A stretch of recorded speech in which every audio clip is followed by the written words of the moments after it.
નમસ્કાર ખેડૂત મિત્રો, હું શિવની સેગ્રીટેક ફેમિલીથી ધવલભાઈ બારિયા આપ સૌનું હાર્દિક સ્વાગત કરું છું. આપણે એવા પ્રગતિશીલ ખેડૂતની વાડી આવેલી છે જેમણે આપણું સિયોનિક્સ કંપનીનું ઝાયકોર અલ્ટ્રાનો ઉપયોગ કરેલ છે. અને તો આપણે જાણીએ ઝાયકોર અલ્ટ્રાનું રિઝલ્ટ કેવું મળ્યું. તો મોટાભાઈ તમારું નામ? મારું નામ છે મન્નુભાઈ બચ્ચુભાઈ વાડદોરિયા ને ગામ છે ઉગલવાડ, તાલુકો જેસર અને જિલ્લો ભાવનગર.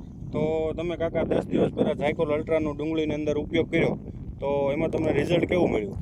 હવે એની અંદર 10 દિવસ થયા છે, એ છોડની અંદર નથી નાખ્યું, એની અંદર 3 મૂળ છે અને નાખી દીધું એની અંદર 7 મૂળ થઈ ગયા છે. બરાબર, તો એની અંદર મને ડિફરન્સ અત્યારે ડબલ લાગ્યો છે કે ભાઈ મૂળ આના વધી ગયા છે અને ઓલાના નથી વધ્યા. 10 દિવસના ફરકમાં ઘણો ડિફરન્સ બતાવો. તો આપણે બીજા ખેડૂતને વાપરવા માટે શું ભલામણ કરી શકીએ? આપણે બીજા ખેડૂતને કહીએ છીએ કે ભાઈ આ વાપરા જેવી વસ્તુ છે અને વાપરવી જરૂરી છે, કે આનું મૂળિયાનું પ્રમાણ આપણે જોયું તો આપણે તરત ડિફરન્સ 10 દિવસમાં દેખાવાનું.